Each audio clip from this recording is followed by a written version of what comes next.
Bonjour, alors je voulais faire un résumé de mon trajet de Bordeaux vers Nice. Vous voyez le trajet ci-dessous avec les différentes charges, je vais y revenir plus tard. Alors tout d'abord, je suis parti de Lacanau et le but était donc d'aller jusqu'à Langon car j'avais pas assez de charge pour aller jusqu'à Toulouse ou au chargeur Ionity.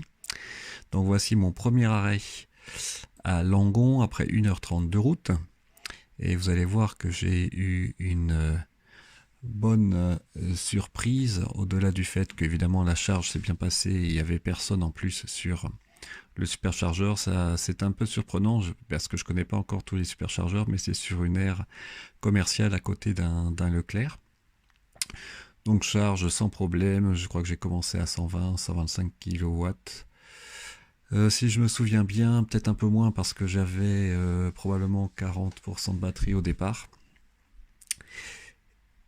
Et c'est vraiment super pratique. Et voilà la surprise, c'est que j'ai un des Tesla, propriétaire de Tesla, qui est venu me faire un petit coucou, qui regarde ma chaîne. Donc on a bien discuté pendant 10 minutes.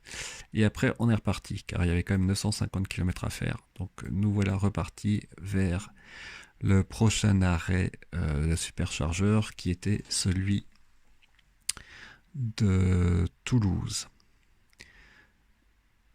Avec encore là, vous allez voir la belle voiture, la belle Tesla de Eric qui passe juste devant moi.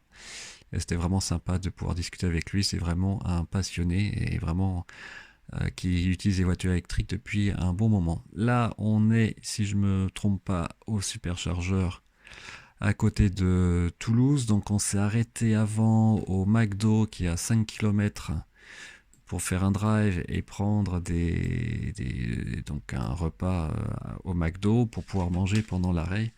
Vous voyez là, j'étais à peu près à 20% et donc j'ai chargé jusqu'à 80-85%. Alors oui, je vais l'avouer, c'était pas idéal parce que vous pouvez pas manger dans l'hôtel, donc on a mangé dehors, il y avait du vent. C'était pas super pratique.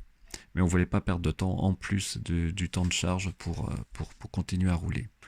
Me voilà encore sur l'autoroute avec mon système favori ABRP sur l'écran pour vérifier mes différents waypoints. Et alors là, franchement, j'étais très conservateur puisque je prévoyais 30% minimum après à chaque superchargeur. Donc non, je ne regardais plus la perte de batterie jusqu'au prochain point d'arrêt. Là, j'étais sûr à 100% d'y arriver. Et là, c'est l'arrivée en mode automatique entre guillemets jusqu'à au point de péage. La voiture restait assez bien collée à gauche. Et puis là, après, j'ai désactivé l'autopilot pour prendre le ticket ou payer. Donc, bien pratique. Là, pour vous montrer l'autopilot sur voie de travaux, la ligne, évidemment, était blanche et pas jaune, et ça marchait très bien. Ça a bien gardé la voie. C'était moins large, évidemment, qu'une voie classique, mais aucun problème particulier. Et vous voyez, mon temps de charge estimé au point d'arrêt superchargeur est nettement meilleur qu'annoncé. Je crois que c'était pour Narbonne, car j'ai du vent de dos qui était assez impressionnant. Là, donc j'arrive à Narbonne, si je me souviens bien. Pareil, je crois qu'il y avait deux ou trois voitures pour au moins 10 stèles, donc aucun problème pour trouver une borne de recharge. C'était vraiment tranquille. Et je commence à être habitué, en 10 secondes, vous sortez de la voiture, vous appuyez sur le bouton des deux, là, du combo CCS, ça ouvre la trappe et en 10 secondes chrono, vous avez branché la voiture et puis vous pouvez rentrer dans la voiture ou vous promener en attendant, donc super pratique. Et là, je ne sais pas si on va voir la charge en tant que telle. Voilà, donc là vous voyez j'étais arrivé à 30% environ et j'ai rechargé pareil jusqu'à 80-85. Donc c'est pas optimum hein, comme temps de charge parce que je pourrais aller évidemment, je multiplie les arrêts puisque je vais que de 80-85 à 30 alors que je préfère de 90 à 10. Mais pour ce trajet là je voulais vraiment être tranquille, entre guillemets c'est mon deuxième trajet, je voulais pas me poser de questions. Vent de face ou pas vent de face, etc. Et vous verrez que pour mon retour à Mulhouse, je vais probablement adapter une stratégie un peu différente. parce que je fais des calculs à la fin de la vidéo sur le temps estimé de charge, le temps de roulage, et j'essaie de comparer avec une voiture thermique en essayant de rester objectif. C'est-à-dire qu'évidemment, je considère qu'on ne fait pas la route d'une traite en thermique, 950 km d'une traite. Je le faisais quand j'avais 20 ans, mais maintenant, avec femme et enfant, je m'arrête au moins 1 heure. Voilà, donc là, c'est un autre arrêt. Pareil, je recharge. Je pense que là, j'étais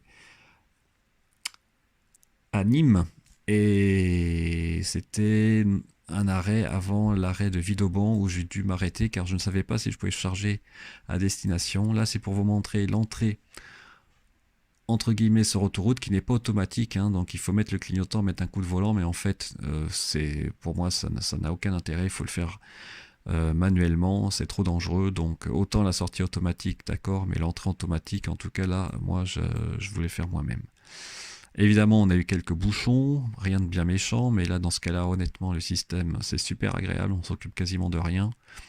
On tient les mains sur le volant, évidemment, mais c'est vraiment très, très reposant. Et vous allez voir après, je ne sais pas si c'est lié à la nouvelle version, mais la voie va se rétrécir, c'est pour ça d'ailleurs qu'il y avait ce petit bouchon. Et la voiture gère super bien l'entrée sur la voie de droite. Comme elle gère d'ailleurs super bien quand vous êtes sur autoroute, qu'une voiture s'insère sur la voie d'insertion à droite et qu'elle veut passer devant vous, la voiture anticipe et ne fait pas de grands coups de frein et tout. Et là, vous allez voir, elle gère super bien l'intégration sur la voie de droite, tranquillement. Bon, évidemment, la voiture de derrière m'a gentiment laissé passer, mais je me suis occupé de rien du tout. Bien sûr, je surveille, mais c'est très très agréable. Et surtout, c'est très fluide. Là, évidemment, je dois donner un petit coup de volant pour pas avoir l'alarme de l'autopilot pour le volant qui ne s'enclenche. Et voilà, là, par contre, elle met un petit coup de volant pour se mettre à droite. J'ai déjà noté ça quand il y a une voie large qui se rétrécit. À un moment, elle ne sait pas exactement où se mettre. Elle l'ouvre un tout petit peu. Et puis, le dernier point de charge à Vidauban, c'est super parce que j'avais soit Tesla, soit Ionity. Donc, j'ai pas hésité. J'ai pris Ionity.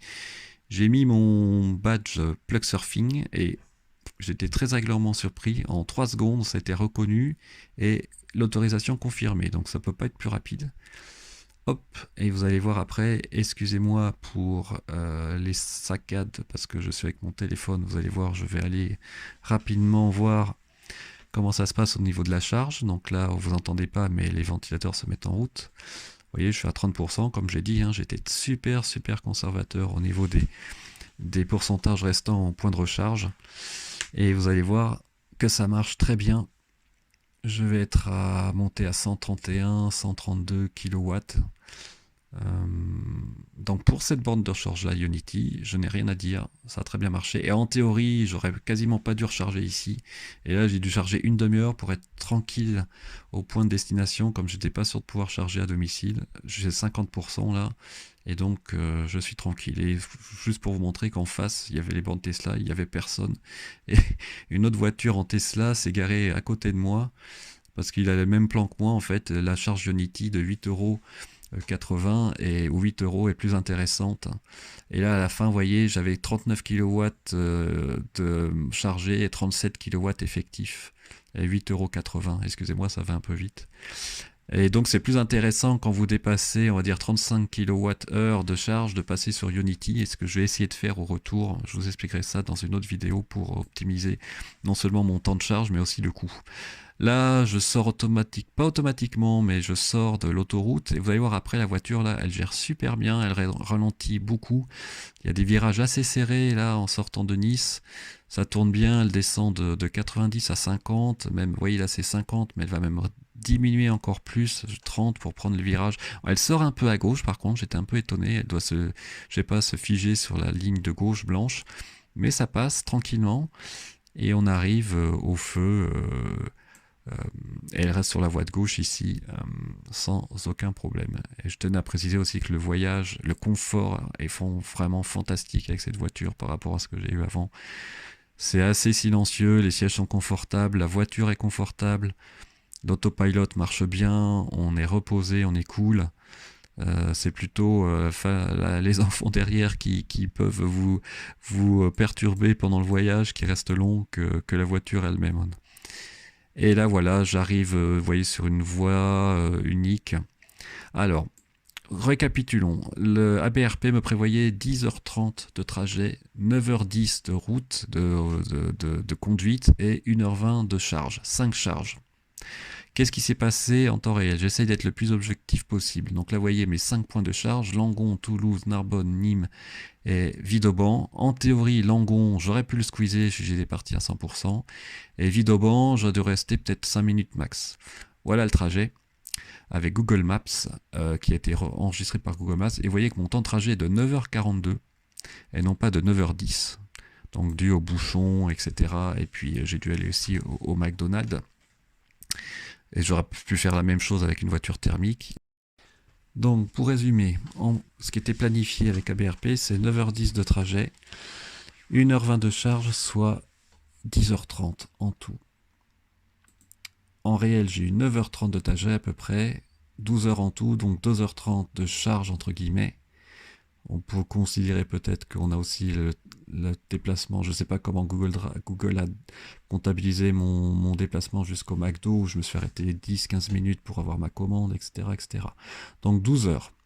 Donc si on considère un temps estimé de roulage qui était le cas avec Google Maps, avec ma voiture de 9h30, donc là je me passe avec les déplacements réels dans Google Maps, ça serait été le même en électrique ou thermique, plus 1 heure d'arrêt, ce qui me semble quand même raisonnable avec une famille pour un trajet de plus de 950 km, 10h30. Donc, la différence estimée entre le thermique et la Tesla 3 sur un tel parcours est de 1h30. Alors, est-ce que c'est beaucoup? Est-ce que c'est pas beaucoup? Est-ce qu'il faut aussi considérer que j'ai dû m'arrêter 5 fois, en théorie ça aurait dû être 4 pour charger, alors qu'avec une véhicule thermique vous serez probablement arrêté qu'une fois pour faire le plein et manger. Je pense qu'il y a du pour et du contre, donc je ne vais pas rentrer dans la discussion, c'est presque infini comme discussion. Je voulais juste parler par contre des facteurs qui ont allongé mon temps de charge, parce que c'était pas optimal. Donc je suis parti déjà à 72% et pas à 90 ou 100% car je ne pouvais pas charger à la Cano. Donc j'ai dû me faire un arrêt supplémentaire à Langon. Les superchargeurs que j'ai utilisés sont en dehors des aires d'autoroute, ceux de Tesla, en tout cas ceux que j'ai utilisés pour ce trajet-là. Il y en a qui sont sur les aires d'autoroute, j'en reparlerai plus tard pour mon retour à Mulhouse. Et j'ai estimé la perte à environ 10 minutes à la fois pour arriver au superchargeur et au fait que si j'avais pu charger sur l'aire d'autoroute comme un Ionity, j'aurais aussi gagné du temps de distance. Donc j'estime 10 minutes de perte, donc on va dire 30 minutes en tout, plus 25 minutes de perte à Vidauban. Ce qui fait au total, moi j'ai la conclusion qu'on pourrait avoir 1 heure entre une voiture thermique et une voiture électrique si on optimise bien son trajet. Ça reste à savoir si on veut l'optimiser ou si on veut juste utiliser le GPS Tesla et puis c'est tout. Et avant de finir, je vais juste montrer que je prépare mon trajet pour Mulhouse et je suis en train de regarder entre les chargeurs Tesla et les chargeurs Ionity parce qu'honnêtement moi ça m'amuse, je trouve ça assez ludique et donc j'essaie de diminuer au maximum les arrêts. Donc je planifie 3 arrêts, probablement quasiment qu'à des Ionity, donc sur aire d'autoroute, sachant que j'aurai toujours des superchargeurs Tesla qui sont pas loin, donc à 10-15 km, au cas où j'arrive pas à charger. Et là, vous voyez, j'ai eu la bonne surprise en vérifiant sur le Ionity de Mâcon, que je vais probablement, où j'aurais pu m'arrêter, que la charge, c'était donc il y a juste 15 heures, donc hier on est le 27, donc le 26, la charge a échoué pour des voitures, donc des Audi e-tron, etc., etc. Et donc il y en a un qui a dû se rabattre sur le réseau Corridor.